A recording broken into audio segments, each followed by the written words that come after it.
San Francisco enacts broad ban on foam cups, coolers, toys. San Francisco, say goodbye to those squeaky, styrofoam-like coffee cups that have long been a staple of picnic outings.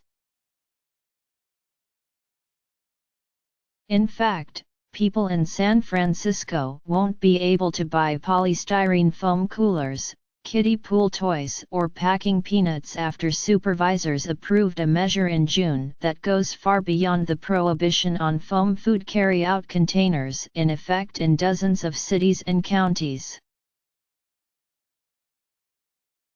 Environmentalists are cheering San Francisco's ban as the most comprehensive by a large U.S. jurisdiction on the cheap, insulating foam that cushions goods and keeps drinks hot or cold. They say the lightweight plastic is extremely slow to decompose, and it pollutes waterways, harming marine life and birds.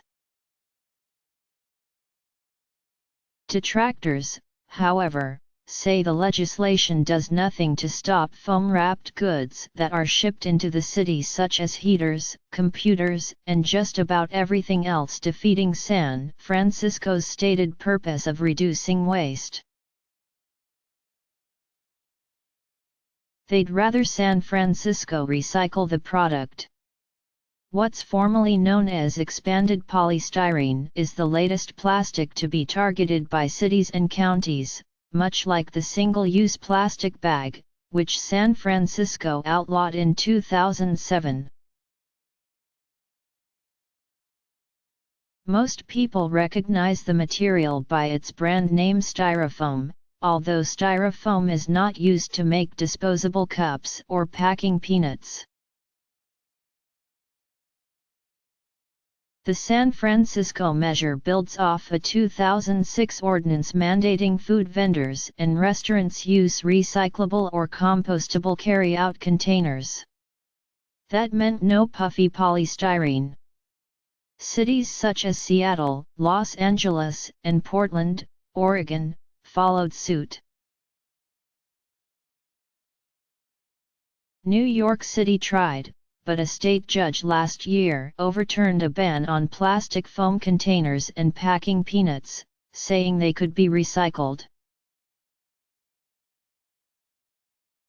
A 2015 study found 8% of microscopic particles found in the San Francisco Bay were identified as foam, likely from polystyrene products, said Rebecca Sutton, a senior scientist with the nonprofit San Francisco Estuary Institute.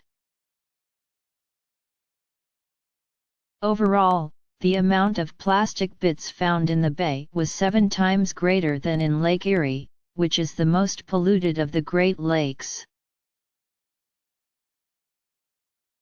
It's a timely response to recent studies that show the San Francisco Bay contains an abundance of microplastics, including foam fragments, that come from plastic products that fragment easily, said Miriam Gordon, California Director of Clean Water Action.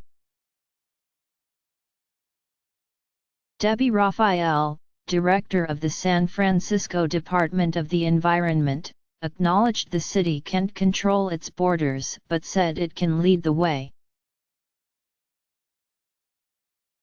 Like so many of the policies that start in San Francisco, we're hoping that this policy gets picked up in surrounding communities and at the state level so its maximum impact can be realized, she said, adding that San Francisco's contracted garbage company cannot recycle the product.